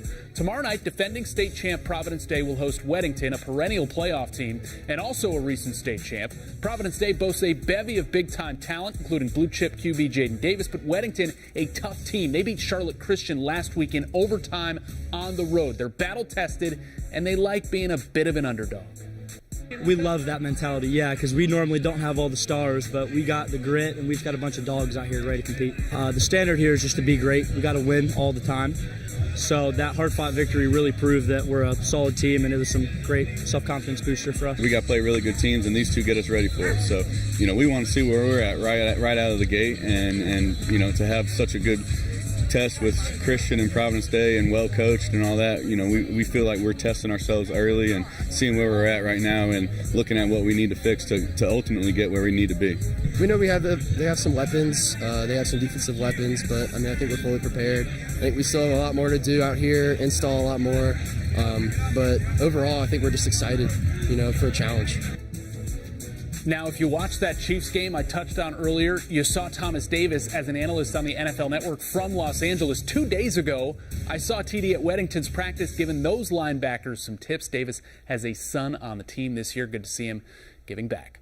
Back, a brand new arts festival getting ready to make its way to the Queen City. Charlotte's International Arts Festival now under a month away. The annual celebration from Blumenthal Performing Arts will bring more than 200 attractions to Charlotte over the course of 17 days. So joining us now to discuss everything you should expect, Blumenthal Performing Arts President and CEO Tom Gabbard. Tom, thank you so much for being here with us. Good morning. Great to be here. So we know the Blumenthal Performing Arts Center has a lot of different festivals. Tell us about this one and how it's going to be different. Well, this is brand new in that we are highlighting international, both in what we bring here as well as international and what's right here in Charlotte. It's also unique in that Blumenthal is best known for being uptown, but we are going way out of uptown to Ballantyne and putting a couple of major projects there. I'm very, very excited about that. So talk to me more about that, because when I read that, I thought, how exciting, because you have so many people that are fans of the arts that don't all live in Uptown, or it's hard to get to Uptown sometimes. So talk about the decision to take it to South Charlotte. So they are creating Ballantyne's Backyard, which is a very exciting project. So among the things that we're putting out there is from the UK, something called Luminarium. This is an inflatable village, and you go inside, the sun pours through the membranes of it, creating these incredible intense colors. That'll be going on during the day. At night, we're bringing these crazy guys from Italy called Eventi Verticali. They will do an aerial act hung from a crane. Oh my goodness, wow. So, but Uptown is vibrant as always. We'll be hosting the world premiere of a brand new show called Black Star Symphony, the music of David Bowie. Oh, nice. Black Star was the last album that David Bowie did, and sadly passed away 2 days later. So this is the world premiere of a production that does that entire album, and then the second act, a lot of David Bowie's great hits. With all of this going on, talk about why it's so important for people to not only come out, but bring their kids and bring their family. It is. An important thing to know about this is that the majority of events are free, and many are outside. Wonderful, wonderful. So, so there are few obstacles in terms of price, and it really is intended to be family friendly, to introduce your kids to the arts, and in a way that they've never seen before. A lot of adults have never seen the kind of things that we're doing. Well, I was just going to ask you, and you might have just answered it, how people can get tickets, how much it costs, but you said it's free. Parts of it. Most of the things are free. So we do have a great website, charlotteartsfest.com. Go to look at that. You can come to the Blumenthal site. You're going to be hearing more and more about this as it launches on September 16. Okay, perfect. Tom, thank you so much for being with us today. We really appreciate it. We can't wait for this event to take off. So again, like Tom said, for more information, the Charlotte Arts Festival takes place September 16th through October 2nd. And yeah, we'll have all the information on our website as well, WCNC.com. Tom, thank you. Ben? Sounds like a lot of fun. Yeah. When it comes to WCNC's chief meteorologist, Brad Panovich, our viewers tell the whole story. Hey, if you're new to the area, this meteorologist is awesome. I always stick with Brad Panovich when it comes to severe weather. He's rarely wrong. You should follow Brad if you don't already. He's usually right on the money with his forecast. I don't look at anything else besides what Brad says. We are fortunate to have him here. Brad Panovich. Experience the difference with WCNC Charlotte weather. Working on the outside of your home could increase its value, but you really have to know which projects are worth the effort. WCNC Charlotte's Carolyn Brock is here with 4 projects to put on your to-do list, so you're not left asking, where's the money? Even if you are not in the market to sell your home right now, there are still some projects that you can do that you can enjoy the way your home looks and also add value later on down the line. So here are 4 exterior home improvements that can add value. It's super simple. Just clean up. Realtor.com saying rake leaves, pull weeds, prune shrubs. Really just get rid of anything that doesn't belong in your yard and try to make it look as nice as possible. The second thing, power wash. Whether you do it yourself by going and renting a power wash machine or you hire a company, power washing can make a house look really good really quickly. It can quickly and effectively remove mold, mildew, pollen, and dirt from the outside of your home, and you'll just love the way it looks after that. I promise you that. It'll look better, at least. The third thing they're saying is add plants, and you don't have to get super complicated with your landscaping here. Just pick low maintenance perennials that will last all year long, and so it's one and done on that. How about this? They're saying the fourth thing to do that can add value is painting your front door. Yeah, a fresh coat of paint really can help a lot of things, right? But they're saying if you do this, you should use exterior grade paint only, and don't be afraid of a pop of color. Kind of like the Charleston-esque doors that we see. They've, pink ones, yellow ones, red ones. Here's the thing. Realtor.com is saying make sure that you pick a color that actually complements the entire style of your home so it doesn't stick out and look a little odd. If you do it right, it can really add value. And those are 4 exterior home improvements that can add value to your home. Vanessa? Carol. See the difference, not just once, but 13 million times. That's how Where's the Money makes a difference. I hope it's something that will be a blueprint for the future. $13 million back into our community, and we're not done yet. From local small businesses to your neighbor down the street, we're getting our viewers the cash they deserve. It feels really good. We're here to help you. It's a breath of fresh air. What are you waiting for? Experience the difference. Watch WCNC Charlotte and let's answer Where's the Money? And here we go. We take a look at Monroe. You can see a little bit of fog in the background there from our tower cam looking down. Really, that deck of clouds, low deck of clouds there. A little bit of fog out at Lake Norman and even Kannapolis. So fog, an issue in some spots this morning up in the North Carolina mountains, up around Jefferson, 0.3 of a mile visibility there. About the same at Morganton and Gastonia, half-mile visibility at Monroe, 1 mile there in Lancaster in South Carolina, less than a quarter of a mile over to Albemarle. Football action tonight, last preseason game, 7 p.m. Looks like should be okay. I mean, we're not going to have the chance of maybe a stray storm in the area, but I think overall not too bad. Going to be pretty warm to start up the game, 7 p.m., kickoff 83, and right in the middle of the game should be in the mid to upper 70s out there. So some great weather for the game. Right now, temperature-wise, it is 67 up in Iredell County. It's Statesville, North Carolina, 67 as well at Monroe. It is 69 at Rock Hill. A cool spot, Jefferson checking in at 59. We're 72 in the Queen City. Temp this morning, mid-70s, right around lunchtime. If you're out and about, it's going to be the low 80s at that time. We'll see back and forth clouds and sunshine for the afternoon. Temperatures today in the mid to upper 80s around the region at the moment. No rain, no storms here. We'll expand the view, show you there's some showers tracking towards the Carolina coastline. Some stormy weather in the mountains of Tennessee this morning, and you can see off the coast of South Carolina and Georgia, a band of showers there. For us today, we'll take a look at future cast. Into the afternoon we go. Into the mountains, we see the storms first through tomorrow morning. Things are okay tomorrow morning. It's really during the afternoon that we see the opportunity for some storms out there. Noontime, we're at 82 degrees, mid-80s around 2 o'clock this afternoon. Our chance of storms at that time, about 20% coverage. It means there could be a stray storm or two here. Let's check your 7-day forecast. Into the weekend and beyond. Get ready. It's going to be warm and muggy today. We're 88, near 90 degrees tomorrow. So really not a washout tomorrow. I think our chances of storms at about 20%. A little bit better chance Sunday afternoon. We are in the upper 80s. And then here we come. Monday, Tuesday, Wednesday of next week, highs each afternoon. We'll make it back into the low 90s. Then we end next week with a chance of a few showers on Thursday at 87 degrees. Well, if you've considered solar panels for your home, experts say now is a good time to install them because they're not only going to reduce your carbon footprint, but they also come with some financial incentives. Between a federal tax credit and potential rebate from Duke Energy, a Charlotte man's looking at nearly $200 of electrical savings a month. That is, if he can ever get approval from his HOA. WCNC Charlotte's Jane Monreal looking into why his applications are being denied. Well, all the while, he's wondering where's the money.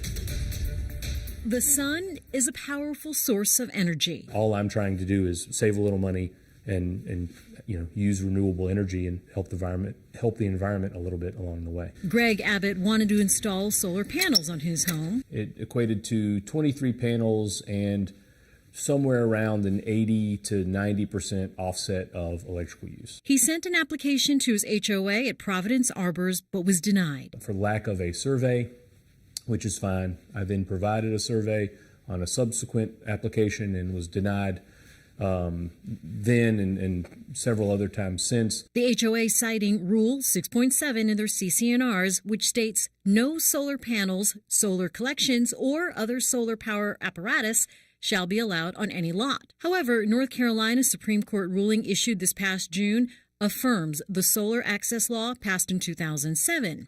This means homeowners associations are not allowed to prohibit solar panels. I'd like them to follow the state Supreme Court ruling that says I can have solar panels on my house, and I'd like them to do it quickly. Abbott tells WCNC his HOA may not be able to prevent him from installing solar panels, but they are taking issue with the location of the panels on his house. The front of my house is not where the HOA wants me to install solar panels, but somewhere on the back of my property. But he says the back faces north, and by installing there, he would lose about 60% efficiency from each panel. He insists panels on the front would be inconspicuous. You would see approximately 4 panels on that face of the roof there. No other panels would be visible from here. The panels are barely visible from any of the common areas of our community. In our case, that happens to be the street. So, there would be, maybe my next door neighbor would have to see these solar panels when they're in their home, on their second floor, looking out that window. But if they're on the front porch, if they're even in the driveway, they'd never see them. We checked with Cedar Management, which operates the HOA. They sent out an email to the neighborhood this week asking for a vote to add an amendment that would remove all language on solar panels. Homeowners have until the end of September to vote. 75% of neighbors have to vote. Jane Monreal, WCNC Charlotte. Democrats are calling for action as vacancies continue to be an ongoing barrier in North Carolina schools. Staff vacancies are about 27% higher than last year. Wake Up Charlotte's Tradisha Woodard joins us live this morning with more details. And Tradisha, right now officials say there are 11,000 positions in state schools open. That's right, Sarah. And some North Carolina lawmakers are urging the state to step up and fill in those gaps, arguing one of the main reasons behind the vacancies is schools not paying enough to hire teachers they desperately need.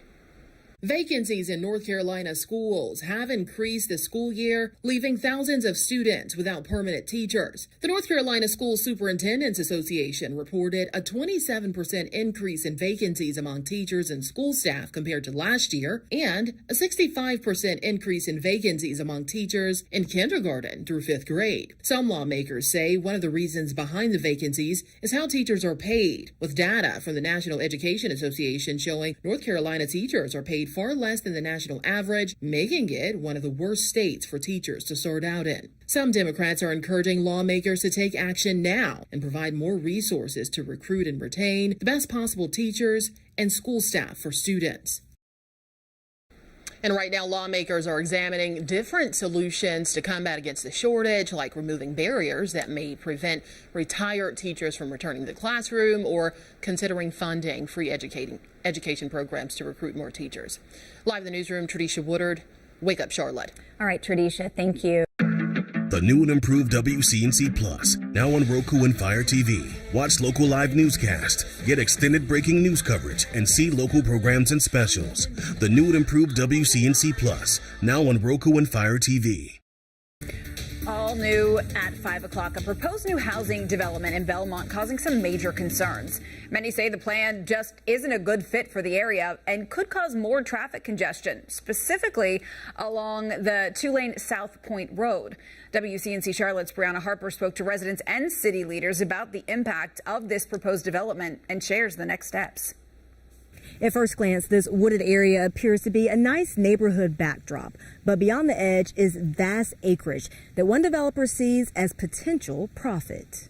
You're taking a look at 275 acres of land, a lot of space offering even more opportunity. All the vacant land it's got interest in it. So this certainly the size of this property made it attractive for developers. Turnstone Group LLC has a proposed plan to build about 630 single-family homes here under the current suburban and residential zoning. But the plan isn't pleasing to everyone.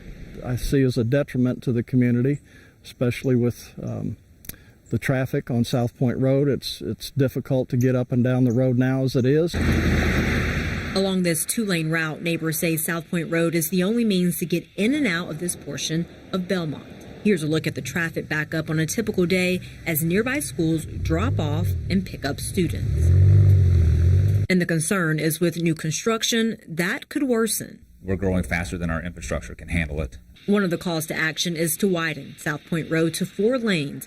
But ultimately, that would be a decision for NCDOT. City of Belmont leaders saying they see the growth and this new development as a double-edged sword. The benefits of the project would be increased population, increased tax base, more vibrancy for our community, more customers for our businesses. But some argue those same benefits create negatives too. More people here, more traffic, more students for our schools. The next step is for the City of Belmont to continue reviewing the project plans, complete a transportation impact analysis, and then from there, the city's Planning and Zoning Board may consider further. As for neighbors, they're left contemplating how these changes could potentially change their plans. And this is supposed to be our retirement home, and looking forward to the golden years right here in Belmont. Brianna Harper, WCNC, Charlotte. We're learning that next week's scheduled community meeting about this project has now been postponed so the developer can find a bigger space to host it. We're told the new date will be October 18th, and updated notifications will be mailed out tomorrow. All new at 6. If you're pregnant or thinking about having a child and you live in North Carolina, there is a promising study about your health care costs. That study finding North Carolina was among the more affordable states to have a baby. The Healthcare Cost Institute put out this map you see here. Yellow and orange states are going to be more affordable according to them. The purple and blue ones will be on the less affordable side. Now, this organization says that the average cost of delivering a baby in North Carolina is a little more than $11,000. And we wanted to compare some major metros here. Numbers showing Charlotte's going to be on the more expensive side in the state to have a child. We see Raleigh and Durham, the more affordable of the big metro areas in North Carolina. Now, what about South Carolina? Well, that's going to land in the middle of the pack nationwide. Average cost at more than $12,000. If you were wondering, the most expensive state to have a baby, California. Average there is more than $19,000. And you could see in that state, the most expensive city, San Francisco, topping $27,000. When I think about the community, I think about the time that I've been here. I've been in this community almost my entire adult life. So you get to know the people. When you know what they care about, then that's what you care about. This community looks at all of us who do weather here at WCNC Charlotte as part of their family. And when you're part of their family, you want to make sure you do it just for them.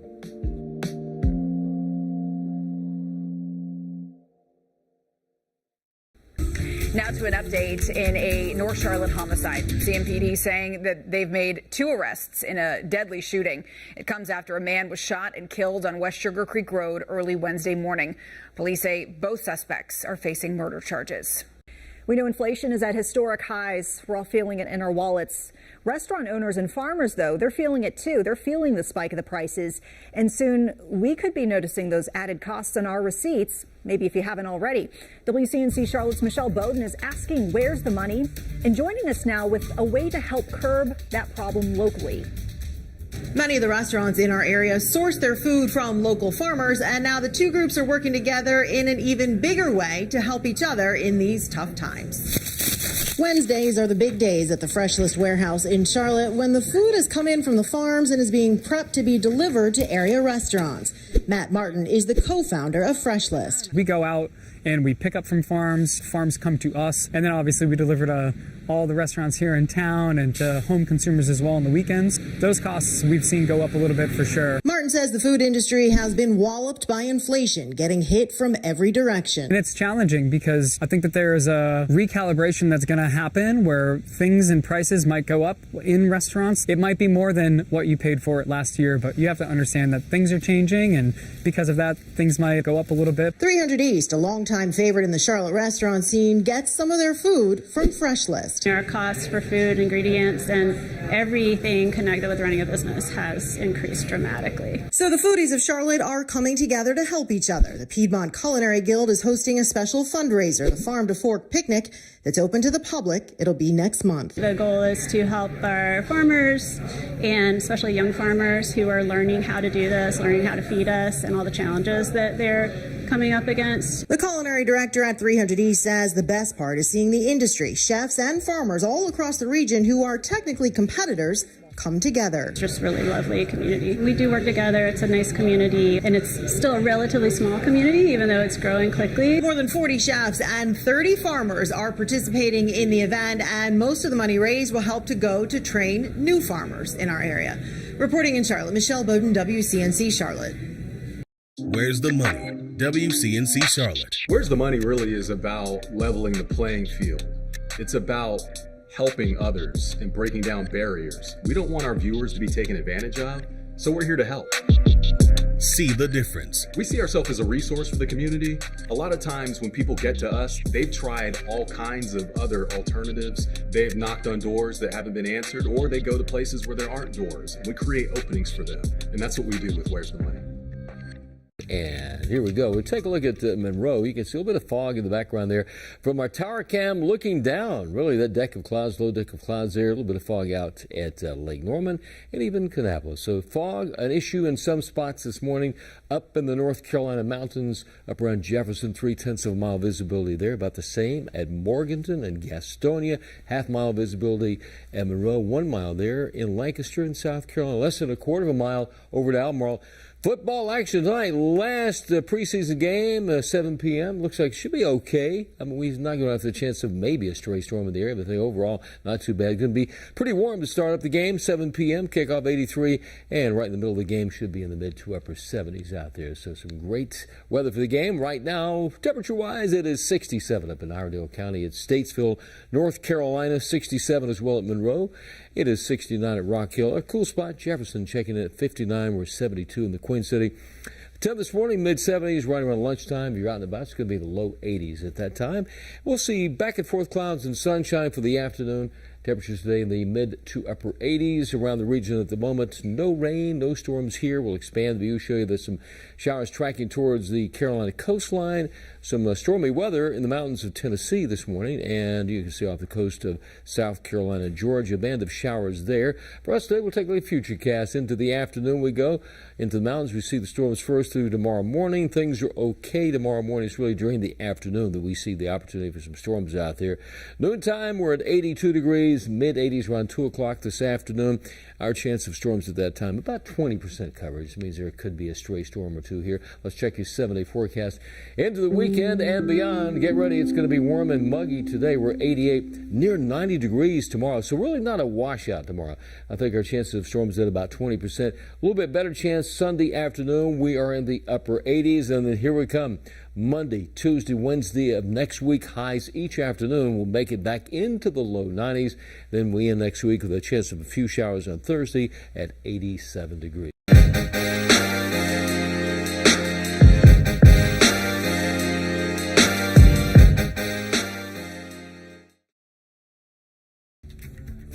A warning tonight for Lancaster County parents. District officials asking them to be on the lookout for drugs disguised as chip bags. Yeah, like potato chips. The district posting these photos, in fact, on Facebook just a few hours ago. They say they recently found this during a search. It's looking like a Doritos bag. Really, this is packaging edible cannabis. And the district says that they've seen students using the substance and then having heart problems and other complications. Tomorrow, we are partnering with local animal shelters to clear the shelters. When you adopt a new furry friend, you, of course, want to keep them safe. Well, a recent Facebook post claims that backyard hoses can be dangerous to dogs, even deadly. Wake Up Charlotte's Megan Bragg gets the details in this morning's Verify Fact Check. This Facebook post sent to WCNC Charlotte claims a dog died from what's being called secondhand drowning after playing with a garden hose. But what is secondhand drowning, and can a dog die from it after playing with a garden hose? To get our questions answered, we went to Dr. Fred Winninger, a neurologist at Care Animal Emergency Hospital and Carolina veterinarian specialist in Matthews. At Care Animal Emergency Hospital, they see a lot of sick pups come through the doors. But what about a dog dying from secondhand drowning from a garden hose? Never seen a dog reported for that. There's no major concerns with it. The one concern would be if they did aspirate too much water, but again, they would show symptoms right away if they did that, in which case they would likely require very minor medical care.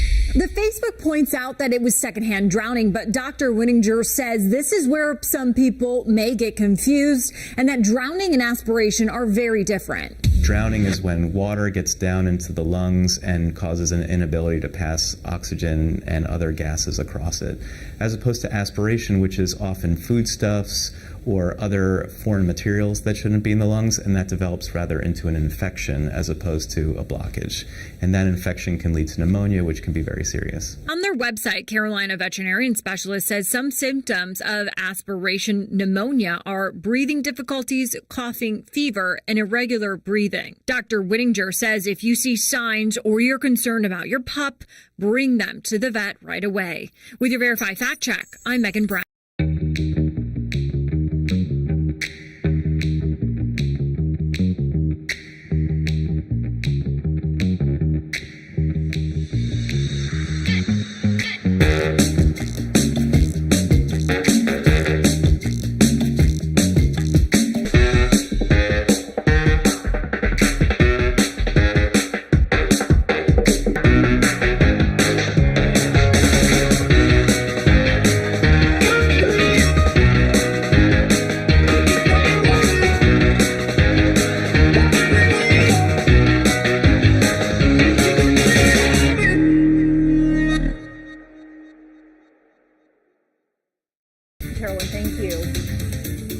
First tonight here at 6, a financial holdup. The pandemic put an overwhelming amount of stress on students and educators. On top of learning losses, districts also facing budget setbacks.